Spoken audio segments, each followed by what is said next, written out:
Hello and welcome to Everybody Has a Story with Jeff Seltzer. I am your host, Jeff Seltzer. Once again, I want to thank anybody who is listening to the podcast right now. If you're new to the podcast, thank you so much for finding it and checking it out and giving me a shot here. For those of you that come back and return and join every week, thank you so much. Really, really appreciate it. Gotten lots of great comments on Instagram and via our email address as well. Really excited whenever I see it. For those of you that aren't aware what they are, you can check us out on Instagram at Everybody Has a Story Pod. Our email address is everybodyhasastorypod@gmail.com. My personal Instagram is at Seltzer77. For all things Jeff Seltzer, you can always check me out at jeffseltzer.com. Quick reminder, you can check us out on various podcast platforms, video and audio on Spotify. You can see us on Apple, iHeartRadio, Amazon, YouTube, Pandora, all these really, really cool places. So anywhere you can find a podcast, you can probably see us. I got some really great feedback about last week's episode, which was about Halloween Horror Nights. As mentioned, my buddy John and I went to Halloween Horror Nights a few weeks ago. Really, really cool. Also hit up Mickey's Not So Scary Halloween, which I'll be talking to Megan Fernandez in a few weeks about, probably Halloween week episode. So be on the lookout for that to pop up. Real quick, before I introduce my guest for this week, I wanted to shout out my wife, Beth Seltzer. So for those of you that aren't aware, today, as this podcast drops, is Monday, October 7th, 2024.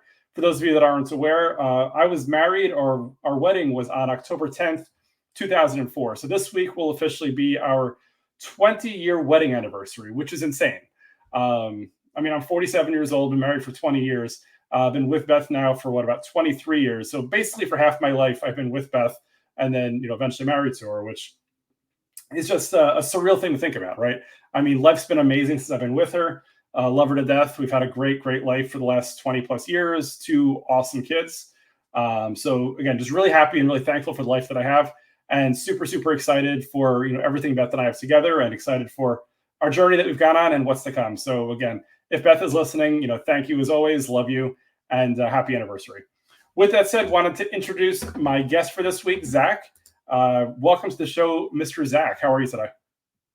Hey, Jeff, that was quite an intro. Mazel tov to you. Thank you. And Beth. That is amazing. 20 years. I have to tell you, my wife and I are celebrating our 3-year wedding anniversary this Congratulations. weekend. Awesome. Would have been 4, but COVID delayed us 1 year. We had to delay the party. And our anniversary is October the 1st, so we're taking this weekend to do a little staycation in the city.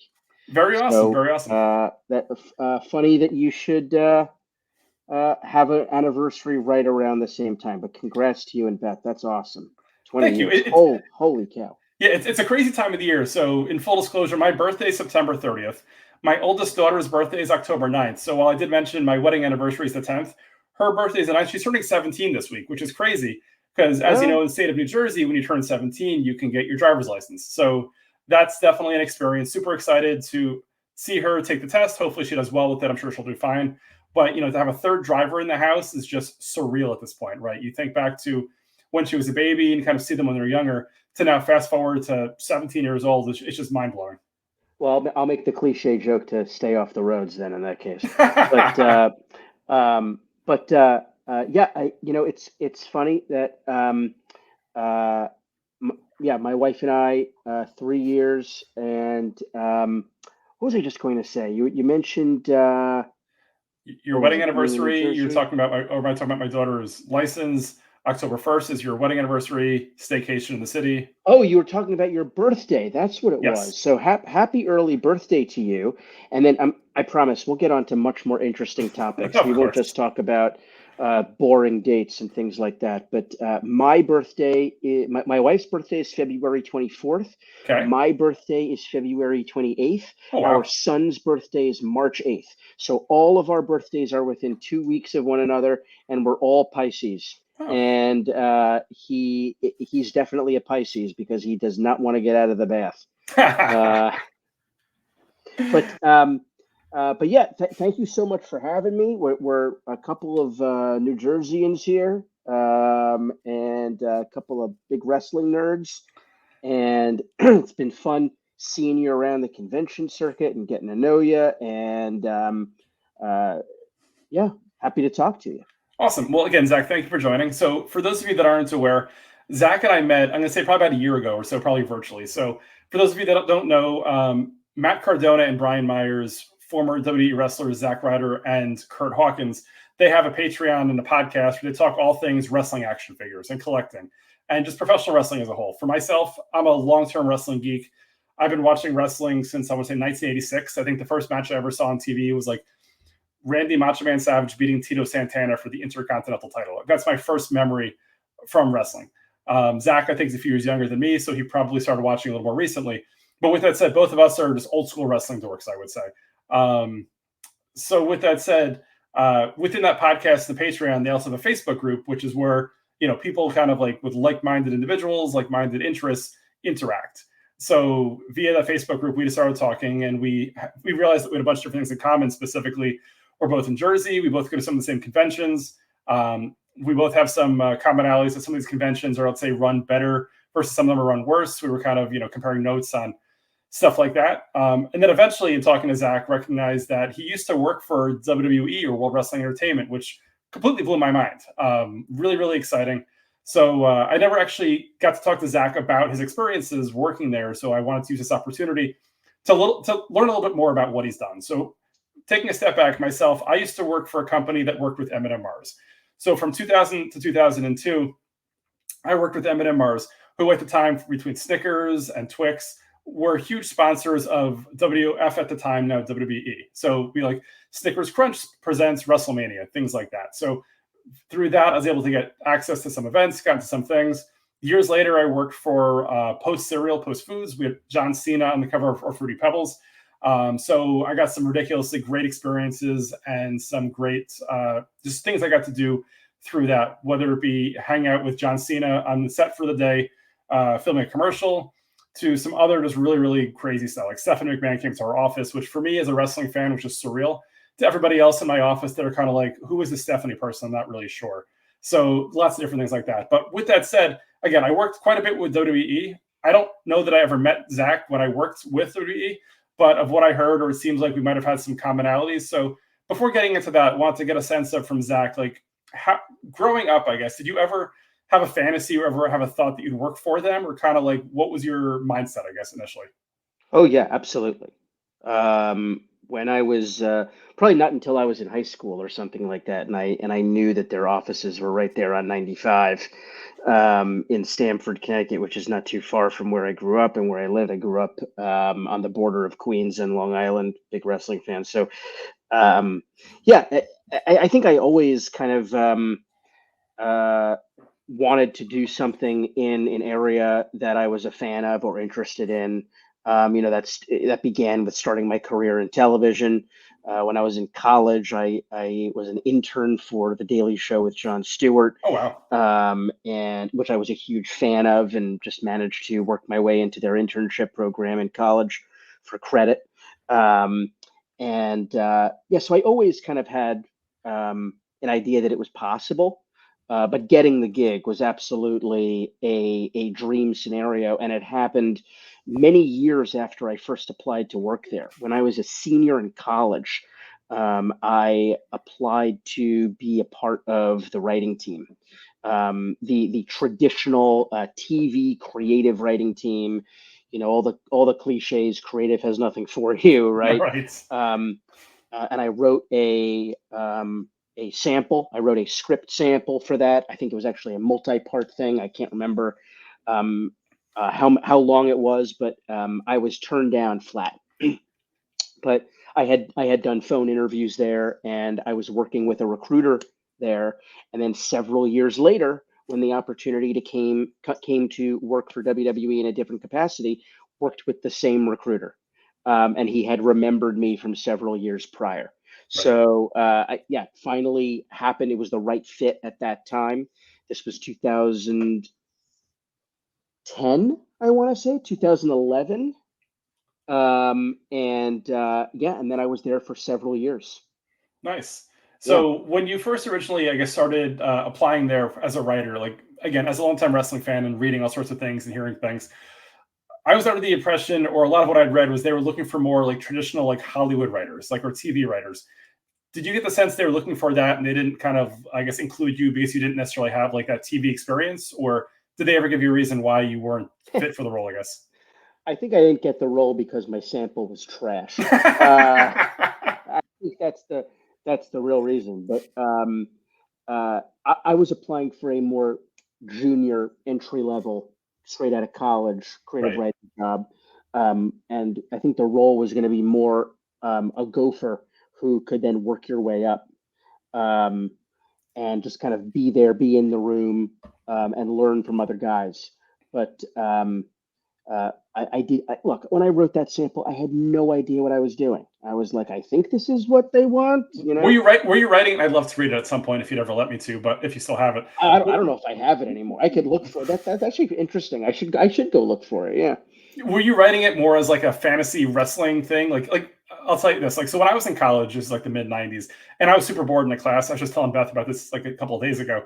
Like, I would just start doodling on paper about like what my dream card would be. Like, okay, we start off with like Bret Hart against like the Undertaker, right? And then some wacky story. Like, was it kind of like, hey, as a fantasy from a fan, or was it like taking a step back and looking at it, like legitimately what could happen and kind of like what you thought they were looking for at the time? No, it was an assignment. It was like a specific Oh, so they were assignment. specific in terms of what they were looking for. It wasn't like, hey, give us your best. It was kind of like, okay, book SummerSlam, something like that, or write Raw for next Tuesday or next week or something like that. Is that kind of the way it went? I'm in my Gmail right now looking for it because I thought to myself, well, now I have to. I haven't looked for this thing in Of course, almost 20 years, at least 15 years. Right. Okay, so here it is. Okay. So here's the assignment. Yes. Oh, and oh my God, I'm looking at this email thread, and I asked the recruiter, "Hey, just want to make sure my fax went through okay." I swear to God, it says that in the thread. That's great. So it looks like the assignment began with like a cover page, like a cover letter from Sure. Stephanie McMahon. Okay. And then you have sample storyline guidelines. And you have to include the following: World Wrestling Entertainment superstars currently on either Raw, SmackDown, or ECW. Okay. You So are we're more talking than welcome. ECW was around what, 06 to like Yeah. 09 or 10. So we're talking probably around late 2000s, I guess, right? This was 2007. Okay. Yep. That matches. It was the year I was. I'm looking at the thread. It was May 07. I graduated college that month. Got it. You are more than welcome to establish a new character within this guideline, in addition to using one or more of our WWE superstars. Reflect current WWE storylines to demonstrate your knowledge of our product and characters. Okay. One backstage interview, an in-ring monologue, and one backstage vignette, a scene between two or more characters that further develops a storyline and includes scripted dialogue. Finally, the sample must culminate in a wrestling match. In World Wrestling Entertainment, conflicts are settled in the ring. There are no guns and no knives, and there is no murder or rape. Samples should not include commentary. Please keep your sample length to a maximum of 10 pages. Wow. Samples will be judged on originality, creativity, and your knowledge of WWE characters and storylines. Thank you for your time, effort, and desire to be a part of World Wrestling Entertainment, Inc. So that was the assignment. And so just real quick to call out. So I respect and actually get a kick out of the fact that they had to call out that, obviously write this assignment, book it, but make sure there's no killing, no guns, no knives, and no, sexual assaults of sorts. Like, it's just funny that they had to call that out. Although I guess if people watch the Attitude Era, which was like late 90s, you would have some of those. So I guess they wanted to make sure they weren't getting any, things that they felt problematic at the time. Right. Yeah. Yeah. I mean, they're just coming out of the Attitude Era. They're kind of in the heart of the ruthless aggression era, right? That's right. Yeah, here's my sample. So I'm happy to forward this to you after. Yeah, if you don't mind, just forward it to me. I'll again, I won't replicate it, but I could post a couple of comments about it or whatever in the notes for this podcast. I'd be super curious to read about it. I'm sure many of our listeners would be as well. So, oh my God, it is awful. It is truly terrible. Look, I just on a side note, so I went to college in the late 90s. I went to Rutgers. I remember I had a class called When Civil Wars End. And part of the class was I had to write a 20-page paper on why civil wars end. So we had to pick a civil war. So me being dopey and not wanting to do much work, figured the US was probably the easiest one to write about. I think, and again, this was like, on an old school computer or whatever. I think at the end I had about 7 pages of 20. So I think I spent the last 13 pages, playing with the font, playing with the margins, playing with the spacing, repeating things without contractions or abbreviations, and somehow I got to 20 pages. It was trash. Like, it was absolutely not good at all. But I guess if you read it, or if I could find it again, I could figure out why the U.S. Civil War eventually ended. So kind of that's where we ended up. So with that said, so again, awesome that you found it. I'm sure going down memory lane, seeing the assignment that you did trying to get that first writing gig.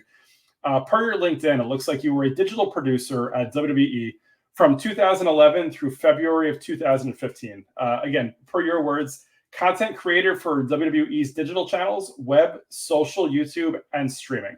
Can you take me through, I guess, some of your responsibilities, some of the things that they had you doing when you were in that job? Sure. Yeah, it changed a lot while I was there, and then changed substantially more in the immediate aftermath when I had left. Okay. And they formed a group called the AMG, which was the Advanced Media Group. Okay. Which basically combined WWE.com, as it was called, WWE, and all the other WWE digital, like social, and with the network. So okay. All content was under one group called the AMG. So for those, real quick, so for those of you that aren't aware, in I believe it was February of 2014, the World Wrestling Entertainment launched the WWE Network, which for wrestling fans like myself was like wrestling heaven. Where basically, first of all, any wrestling event that probably ever happened, that either happened in WWE, WWF, or any company they ever bought, like ECW, WCW, would show up on the network. So it was early streaming also. So it was 2015 or 2014, lots of stuff there. Additionally, all of the pay-per-views that previously you could pay $50-$60 a month for were on this network as well, streaming live. And while previously you'd pay ridiculous money for it, once the network launched, it was about $10 a month, which, again, for a wrestling geek like me, was a huge, huge bargain. So what Zach's getting into is the fact that around that time or not long after that, they kind of merged a lot of the different departments together. It sounds like to better support the network, because it seems like that's where most of the attention or energy was going to. Would that be correct? I guess so. I had left when that was flooded. Okay. I was, I was hearing this from friends and former colleagues who were still there. Yeah. When I joined, the website was about to go under a massive redesign. And that massive redesign included splitting up all of the digital producers who worked for the site. My title was technically digital producer. Everyone was placed into teams. And most people were placed into the Raw team, the SmackDown team. I can't remember if there was an NXT team of its own or if they used members of other teams. And then there was a team that focused on like the company's CSR efforts and initiatives. And then I got the very lucky placement of being on this team called Classics. Okay. As a part of the redesign, they included a section of the website in response to something that fans have been asking for years, which was a separate website. In this case, it was part of the website dedicated to old wrestling and writing about the history of old wrestling, digging up old photographs, publishing old video clips. And remember, the internet of 2011 was very different than the internet of 2024. Yes. So it was much more primitive, less social based, even though there was a small social media team. It was very bare bones. So I think I was placed on this team with 4 or 5 other individuals who were known to be longtime fans or have an affinity to the history of wrestling. I think they noticed that in me really quickly after I started. And we started putting long form writing pieces together, video features, photo galleries of just related to the history of wrestling. Nice. And that team was, it was myself, 2 other colleagues who were team members, the leader of the team, who is now still very senior at WWE in digital content and remains one of my close friends, Nice. And Howard Finkel. Okay. Very cool. Howard was on the team. Howard, at that point in his WWE career, had obviously retired from regular in-ring announcing, and was an office worker full-time for the website. Yep. And the best use of Howard at that time was to be a part of classics. What better, right? So he would sit in our. He was literally just one of us. He would sit in our content meetings. He would make suggestions for pieces. He would plan out our content calendar with us, and Howard became one of my closest friends there. And I miss Howard a lot. Yeah, which real quick, if I can interrupt, I told a story a few episodes ago, I think it was, where when I worked for Post Foods, I met up with somebody over at WWE headquarters for a meeting, and then he gave me a tour of the office. And for me at the time, I knew Howard Finkel worked behind the scenes, but I didn't recognize or know that he worked at a cubicle like a lot of the other employees and like just got stuff done, like Zach had just mentioned. So when I was walking around, he led me over to like Howard's cube, and like for me, I was just kind of completely marking out. Like I was blown away. I was like, Mr. Finkel, how are you? And like Howard was, and I'm sure you've probably seen this many, many times, the nicest person I've ever met. Like he was super cool, super awesome. I asked him I was like, hey, I'm a huge fan of yours. I've been watching you since I was a little kid. Can I get a picture with you? He was like, absolutely, let's get a picture. And it's funny, I think Zach and I talked about it one time that Zach sat near Howard. In theory, Zach might have been the person who took the picture. I don't know that for a fact. It was right around the same time. It was like January of 2013. So maybe not. But for me, like seeing, somebody that I saw in front of like, 10, 20, 30,000 people. I mean, I went to WrestleMania 17 in Houston. I think Howard might have still been ring announcing at the time. So he ring announced in front of like 70,000 people. Like for me to see someone go from that to to see him sitting in a cube and just like doing work, but being super happy and super nice about it, like that just blew my mind.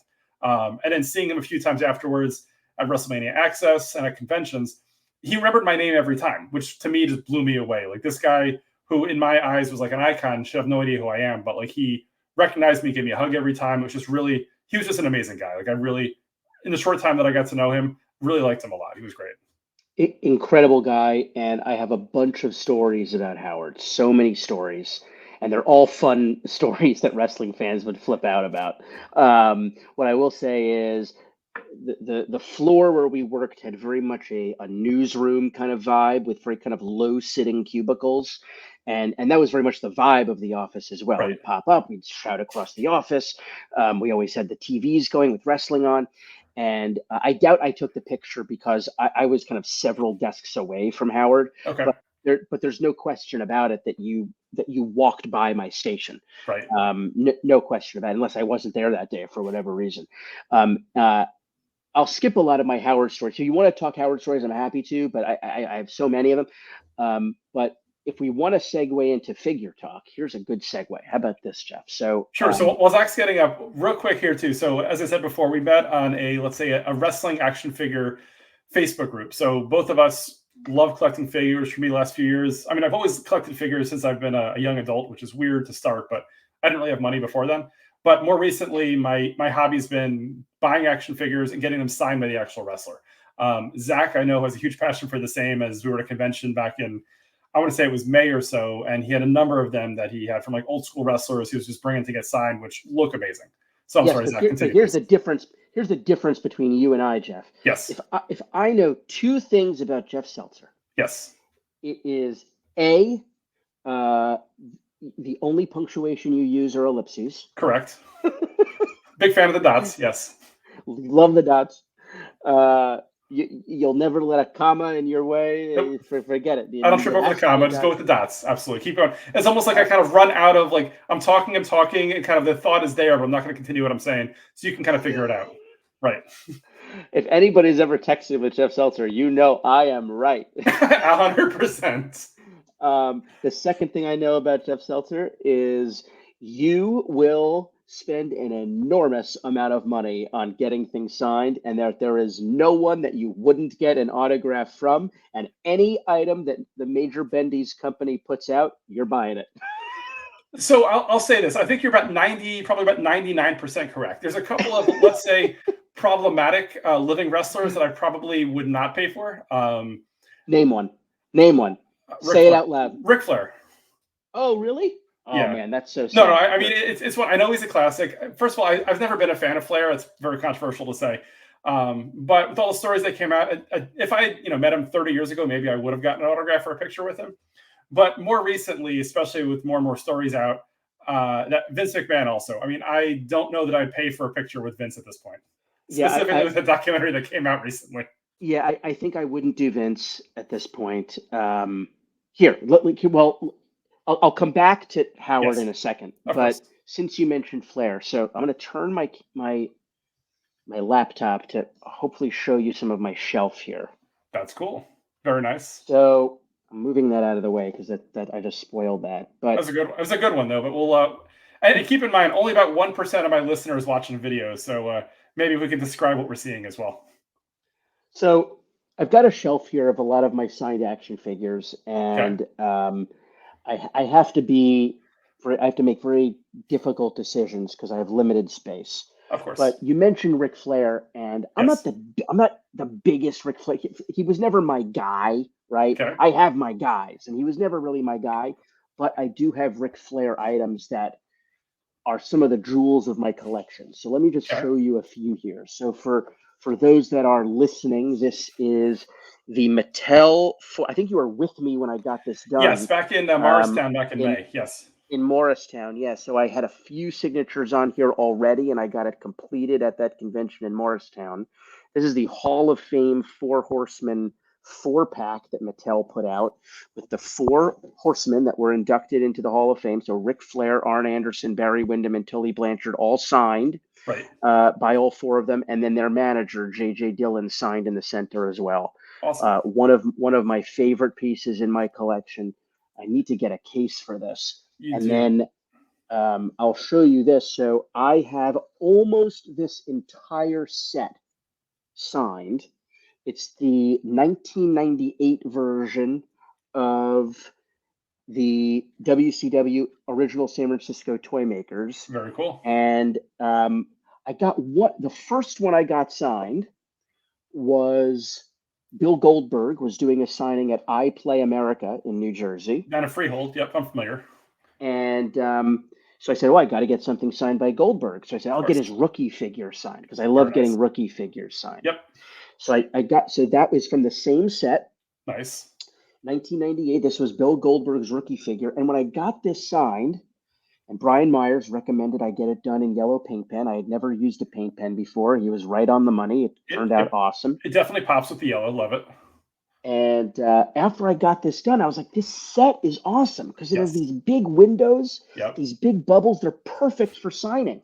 So a lot of people that know me in the collecting community know that I am now on this mission to get the whole set signed, except for the guys that have passed away, which I think are going to be impossible. One would think, yes.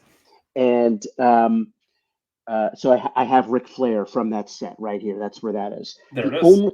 The only 2 of the living guys that I don't have are the Giant, Big Show. Big Show, okay. He'll be at the big event on Long Island in November. I should finally be able to get him done there. I have the figure unsigned. And the other is Buff Bagwell, who has become my white whale. Buff Bagwell has been advertised for multiple conventions that I was attending only to cancel last minute. So hopefully we'll get Buff Bagwell done one of these days. But there's always a fear that one of these guys will pass away before you get a chance to get their autograph. The last thing I'll show you on the Ric Flair thing is this is probably my favorite piece in my collection. Okay. Oh, wow. And it's one of the only things I have in acrylic, right? Yeah. So what this is the it's the Ric Flair rookie figure. Okay. That came out in I believe it's 1982 or 83. Wow. I might be speaking out of school there. I don't want to say the year because I might get it wrong. It's pretty old. It's definitely early to mid 80s, right? We'll say. But it's from the AWA set that was made by Remco, which are famously known as the first official wrestling action figures ever made. Sure. And this is, I mean, the card is it's in fantastic shape. Looks great. You rarely see them in that good shape. You see the let's see, the price sticker right there, which I love, the old school price sticker from James Way. It was on clearance, it looks like, for $2. Super cheap. It is unpunched, and for those not in the know, what that means is the little hole that it would hang on the store's peg. Yes. If the cardboard is still filling in that hole, figure collectors will call that an unpunched card, which are, depending on who you talk to, may be more desirable. So this is unpunched. Yeah. And it is signed by both wrestlers in the 2-pack. Larry Zbyszko, who signed it as the last AWA champion, and then Ric Flair.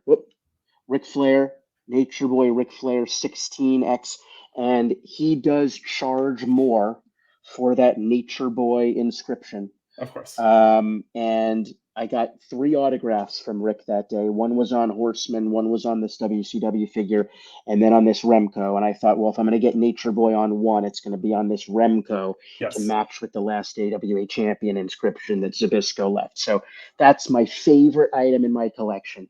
That's pretty great. That's awesome to see. Thank you for sharing that. And then, sorry to make you jealous, Jeff. And then what I was going to show you about Fink. Yes. So when we worked at the website, most of us who worked with Fink, when his action figure was released, his first ever action figure, which was in the Jakks Classic Superstars line, he gave everyone a signed version of it. And it was inscribed to them, to Zach, a great coworker, whatever he said, right? And it sat on all of our desks. That's amazing. Everyone who worked in the department who was there when the figure was released had that sitting on their desk. And at some point, I lost mine. Oh no. I don't know exactly when I lost it, but it was something to do with a move, either moving homes or apartments, or I think I might have had it on my desk at work at one of my jobs after I left WWE. I kept it as a part of my desk decor. Sure. And I think it disappeared when I left that job. Oh no. So that item has been a holy grail for me, even though it's not the one that was given to me, just because it's so obscenely rare, because Howard is no longer with us. I needed to have that item again. And thanks to the Major Pod group, thanks to, I believe his name is Kyle Yates. Thank you, Kyle. Kyle awesome. gave me a great deal on this, but honestly, it's a priceless item to me to have this action figure signed by Howard. And I need to find a good home for it to display in my collection. So with that said, and again, working with Howard Finkel for me would have been surreal, right? Like seeing him on a daily basis, especially after you watch any old VHS or whatever of WrestleMania, and he's there. And then working with him, it's obviously can I interrupt you for a second and say one thing about his WrestleMania appearances? Please do so. You'll get a kick out of this. So even after he stopped ring announcing full time, don't know if you know this, but they would continue to invite him to WrestleMania to do the introductions when they do the Hall of Fame section of WrestleMania, when all of the inductees from the previous night come out and wave hello. Howard would introduce them up until very recently, before he passed, obviously. Yeah. And it got to a point where he would continue doing that, but they wouldn't show him on camera. For a while, they were showing him on camera. And I think it was 2014 or 2015's WrestleMania that he came back, and we all called it the real streak. Yeah.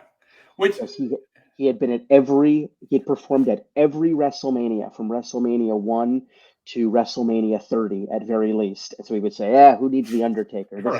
This is the real streak. So a funny point to that story then. So again, like I mentioned earlier, I was at the office in 2013, met Howard, saw him a couple times at convention shows, whatever. through work, I went to WrestleMania 2014 in New Orleans. So previous to WrestleMania, I went to WrestleMania Access, where they have some signings, they have some cool stuff. Legends House had just launched on the WWE Network. Howard Finkel was part of Legends House, which was awesome to see. Said hi to him, quickly caught up with him. I'm getting something out to show you. You mentioned Legends House. Very awesome. While you're looking for that, so part of the way that I got into WrestleMania in New Orleans was through work. So they gave us seats in a suite, but for about half the show, they took us down to the floor and let us sit like in the family section, like 8 or 10 rows back, like reverse camera side. So as I'm sitting there, I was sitting down there for the Hall of Fame piece.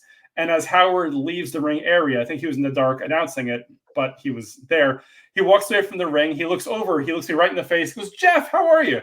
Gives me a big handshake and then walks by. Amazing. Which, again, to me, I was like, this guy, again, should have no idea who I am. But every opportunity, he doesn't give up saying, "Hey, how's it going?" Like, he was super, super amazing guy.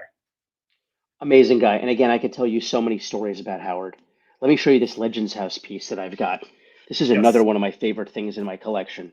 I just don't rank it as high as before you get into that, let me just kind of give background for those people listening who are still listening that aren't wrestling fans. So when WWE Network first launched, we've lost them all. I'm sure it's just me. It's just me, you, and maybe your wife. I'm not even sure at this point.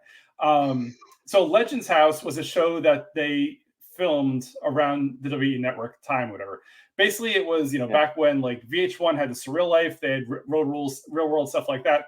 So WWE decided to record their own, let's say, reality show. So what they did was they put a bunch of wrestling legends to live in a house together. So keep me honest here, I think like Howard Finkel was there, Hillbilly Jim, Jimmy Hart, Tony Atlas, a bunch of just like people who were well known from like the 80s and probably early 90s that maybe weren't wrestling anymore, but were names enough that they're like, okay, let's put them all together and see what happens. So obviously they had some creative conflict, some competitions, whatever else like that. Howard Finkel is one of them. And sorry, Zach, I just want to give a little background into what Legends House was. I think you wanted to share something. Yeah, it was the real world for old wrestling personalities is what it was. And when Howard was off filming it, we would ask, "Hey, where's Howard? He hasn't been in the office lately." And the line we were given was, "Howard is on assignment." Because he wasn't allowed to talk about it. When Legends House it was filmed and then it was put in the can. Because didn't they originally film it like to sell before the network existed? Like they tried selling it to other like VH1 or other stations, but just never got picked up.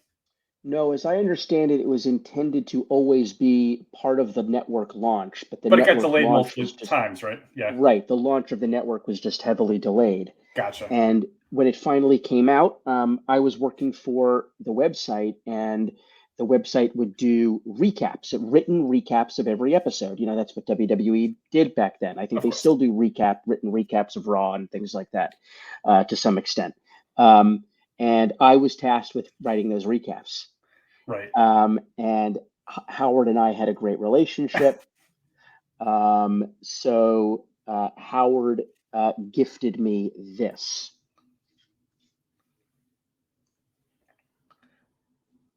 Oh, that's awesome. This is an 8x10 photo of the full cast that was done as a promotion. And it is signed by all 8 cast members, 4 of which who have passed, and 1 who is living almost never makes appearances. That's Hillbilly Jim. Right. He almost never makes appearances, although one was just announced today that people are flipping out about. Right.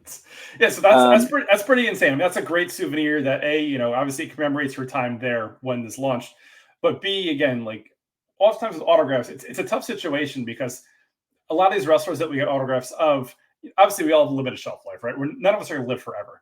So there are certain things that unless you get them signed at a certain point, may never get signed. Wrestler Kevin Sullivan, right? He's been around forever. He recently passed away. He has an action figure that came out about a year or 2 ago, something called Heels and Faces. It looks like an old school, what they used to call Hasbro action figures. Really cool. He didn't do a lot of signings. He recently did a signing back in like May or June and then passed like a month or 2 later. So situations like that, like if you didn't get it signed, you're never going to. And then obviously once someone passes away, if you want an autograph of anything, prices can go up, demand can go up, all that kind of stuff. So to have something signed by half the entire cast, where half of them are no longer with us, and obviously the other half are, let's say, older gentlemen. That's just a really cool thing that's going to be tough to replicate, and I'm sure there are very few of them in existence. Yeah, so I don't know where you stand on authentication and that whole culture of autographing, but I love getting my pieces authenticated. Sure. I've said this, I think either on the major pod or to the hosts before, that I kind of feel like a piece is not complete without authentication, even if you have no intention of selling it. Sure. So, somewhat recently, yes, I decided to get this authenticated. Oh wow. This is just within at least since COVID is when this was, and so I got it authenticated, and because so many of them have passed and the value is so high, Sure. a lot of these authentication companies will insist to not just do a basic certification, put the sticker on it and say this is who has signed it. Right. They need to give you what they call a letter of authenticity. Oh wow. So there are different companies do this, and I have three items that are required to have letters of authenticity. This is one of them. Gotcha. The other is my signed Series 1 Hulk Hogan Hasbro. Oh wow, that's a great one. The value of that necessitated a letter of authenticity. Sure. And then right behind me, I have the Three Faces of Foley box set that Mattel recently redid, and that's signed by all of Mick Foley's characters, and he also signed it. I asked him to do Mick Foley in the bottom corner as well. That's really cool. And when I brought it to be authenticated at the JSA table, one of the big authentication companies, they said, no, we can't do an authentication for you here. We'll take pictures of it, and then 10 to 12 weeks, we send you an LOA in the mail. So yeah, and what is an LOA? It's a letter of authenticity. It is it is simply that. For those that are listening, it's basically a flat paper document that is signed and notarized and has a photo of your item on the letter, and then it includes details about the item. Got it. So to that point, I'll say this. So from time to time, I do get action figures and things signed in person. That's kind of where I kind of almost prefer buying from websites like highspots.com, places that will include the authentication, whether it be via Highspots, via JSA, or whatever.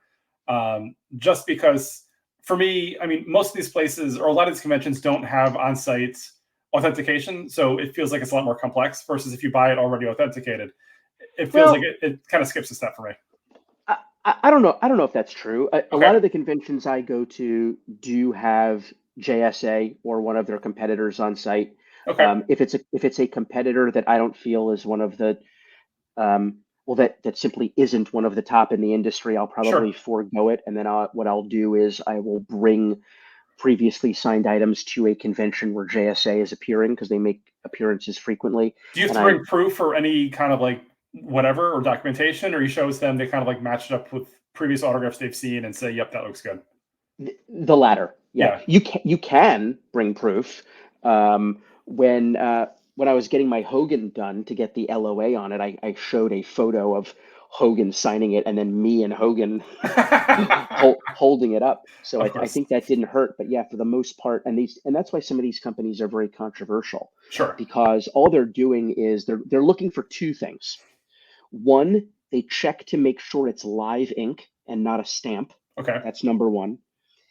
If it's live ink, what they'll then do is compare that signature to other signatures of that talent that they have in their database. And they'll look for very small nuances with a microscope. Sure. Mickey Mantle is a famous one because he makes his M's with this banana shape. Okay. And you'll hear sometimes like, oh no, the bananas look wrong on that Mickey Mantle. Right. But yeah, so what I'll do is if I haven't gotten items authenticated, I will put them in a giant tote bag. I'll bring them to a convention where JSA is set up. I'll go to that table first to drop off all my items and fill out the paperwork, make my way around the convention for the day, because it takes a couple hours for them to complete. And then I'll come back and pick up all my items. And I actually have a pile of stuff sitting next to me because I was at GraniteCon in the Granite State of New Hampshire last Okay. weekend. And the authentication service that they had on site there was not one of what they call the big three. So I said, you know what? I'm going to save my money on this rinky-dink outfit here, and I'm going to wait until I can get to a show where JSA is. And those, by the way, those big three Yes. are JSA, Okay. PSA, and Beckett. Got it. I'm typically against any authentication otherwise. I have a couple of things with High Spots authentication and Pro Wrestling Tees authentication. They send a little certificate. Sure. I think it's kind of baloney. So what I always do is I get it re-authenticated. Yeah. And what do they usually charge for something like that? Is that something like $10-$20, or is it pricier than that when you get something authenticated? It is, so there are a couple of different answers to that. Sure. Typically, if you're getting something authenticated at the show, yes, it is very standard for them to do a show signer special for $10. Got it. You see that almost all the time. If you're getting something authenticated after the fact, it depends on the talent. And most talent that I get authenticated, most wrestlers are $20. Got it. Hulk Hogan, I think, was, even if I wasn't getting the LOA, was Yep. more because Right. he's a bigger name. Sure. And I know that guys who are passed away also Yep. cost substantially more. Not only substantially, but more. More. Got it. Yeah. And you fill out a little form, and yeah. Got it. It's pretty easy. Cool. Awesome. A lot of great stuff on action figures and getting autographs. Did have a couple more questions for you before we sign off for the day. Okay. So Fine. Working in WWE headquarters, obviously you saw lots of, let's say, notable names walking through the offices. Obviously, I'd imagine interviewing people and stuff like that. Did you ever get like starstruck, or like, I guess we'd say marked out, when a wrestler would walk by, or you'd have to interact with them, or kind of like, how was that experience for you? A couple times. But before I went backstage for the first time, one of my colleagues said to me, "Remember, you will never forget the first guy you see with his shirt off." And he was absolutely right. I will never forget it. It was Ted DiBiase Jr., and he looked like $1 million. And I wouldn't say I was necessarily starstruck of Ted DiBiase Jr. What I will say is being around Cena was special. But John Cena and I also developed a good relationship where it became more friendly. I'm trying to think who else I was maybe starstruck by. My reputation at the website was kind of a no fear reputation, that I kind of wasn't afraid of asking anyone for a couple words. Nice. So it's rare that I was starstruck. I'll tell you, when Warrior came back to the company, what they would do after making amends with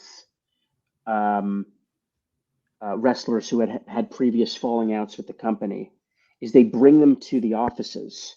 Right. And they do the version of the ESPN car wash, where they have them meet with departments across the company. Sure. So there we were, sitting in this conference room with Warrior. Right. And he was wearing a jacket and tie. And he's no makeup or anything, I'm sure, just like a normal guy, right? No, he looked how he did when he was inducted, right? The gray hair, the goatee, yes, and beat red face. Right. And, he was not well. Obviously, he passed away very soon after that. And I remember we were all kind of looking at each other like we weren't starstruck. We were more like uncomfortable.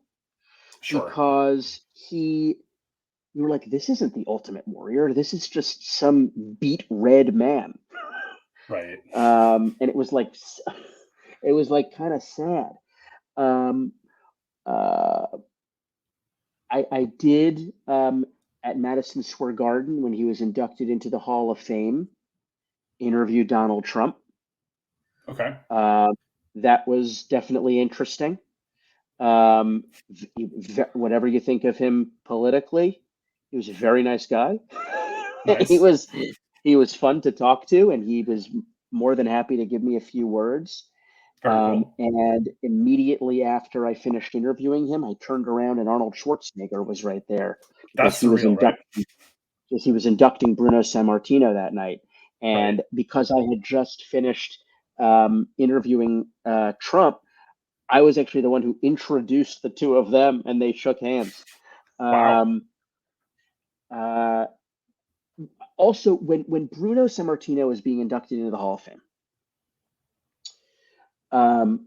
I had found out that that was happening before it was announced, and I was tasked with writing the piece for the website to announce it. And I was given a pretty good lead time, so I decided to read his autobiography. And I had become obsessed with Bruno reading this Right. autobiography. And the day that it was announced, Bruno and Triple H were doing phoners with different media. Okay. And one of my bosses came up to my desk and said, "Hey, do you want to interview Bruno?" I said, "What? When?" 10 minutes. You can use my office. Awesome. I was like, yes. Oh, also, Triple H is going to be on the line. Whoa. Okay. So for those that don't know, so Bruno Sammartino, former professional wrestler, announcer, he had some falling outs with the company. He came back. Triple H, again, longtime wrestler, and at this point was someone high up in the company as well. So Triple H wasn't just like, hey, you're going to interview and talk to a wrestler. This is someone who was fairly senior within the organization. And he had famously brokered the deal to Right. bring Bruno back. Gotcha. And the way that he brokered the deal was leaning into the fact that he was trained by Killer Kowalski, who Right. was a former colleague and friend of Bruno's. Yes. So I was definitely starstruck on that phone call. And the Was that couple your of first? times, Was that your first interaction or conversation with Triple H, or had you had any kind of interaction with him previous to that professionally? it's a great question. I don't remember. Okay. But I had multiple interactions with Triple H, and I would say that each interaction I had with him, I was fairly starstruck. He was Yeah. definitely he's so much larger than life in so many ways. But he and I also developed a really great rapport as well, and I have a lot of Nice. stories about him. What I will say is the first time I was ever backstage, I mentioned the Ted DiBiase Jr. Sure. story, but just being backstage Yeah. and seeing what goes on, that was definitely a starstruck kind of moment. Sure. And it was also a big moment in the company's history. I was living in Brooklyn at the time, and Barclays Center had recently opened, and I Yep. was living at a 10-minute walk from Barclays Center. Okay. And WWE was doing their first event at Barclays Center, which was the TLC pay-per-view in 2012. And I told some of my bosses, I said, "This is my WrestleMania." For WWE to come back to Brooklyn That's and awesome. be Yeah. able to walk 10 minutes to the show. I Yeah. mean, that's incredible. Right. So they let me go work that show as the first time I ever went backstage. And there were all kinds of great matches on that But that show. was the one But where the Shields had their first match, I think, right? It was the it was three of them right, against, was it Ryback, right. It Daniel was Bryan, and somebody else? Or and Kane. somebody? Yeah, Yeah, Kane, right? yeah. Yeah, it was the Shield's first match. Right. And it was Cena versus Ziggler with the Money in the Bank briefcase at stake in a Got it. ladder match. Yep. And Punk was the champion but injured, I believe. Gotcha. Yep. So that was definitely a big day. Nice. Awesome. Well, Zach, this has been amazing. We are running short on time. So before cutting off, wanted to see if there's anything else you wanted to share or anything else you wanted to promote or support, or any way you want to say goodbye to everybody. Nope. Go vote in November. Everybody needs to vote. Make sure you're registered. Make sure you know where your polling place is. It's your right, and you need to vote. Very well said. I would say exactly the same thing. Doesn't matter who you're voting for. Just, you've got a right as long as you're 18 or older in America and that you are registered to vote. Do it. Other countries you can't. Here we can. So get it done if you can. Super important. With that said, Zach, thank you so much for joining us. I'm sorry, do you want to say something else? Or Mazel tov on 20 years. Thank you. Appreciate that. Mazel tov on 3 years. Thank you. Of course. With that said, thank you everyone for joining. Once again, any feedback you want to send, please send it over to Everybody Has a Story Pod on Instagram. My DMs are open. If you want to be a guest, send me a note over there. You guys know where you can find us: Spotify, Apple, YouTube, iHeartRadio, Amazon, Castbox, Good Pods, Pandora, all those places. You can find me at Seltzer77, jeffseltzer.com, email at everybodyhastorypod@gmail.com. Lots of great guests coming up, including my buddy Joey Silver, independent wrestling phenomenon, who we've seen in AEW, House of Glory, other places like that. He should be on in a couple of weeks. Again, Megan Fernandez to talk Halloween, actually not Halloween Horror Nights, Mickey's Not So Scary Halloween in a few weeks. If you want to be a guest, let me know. Besides that, have an amazing week, and we'll talk soon. Thanks, guys.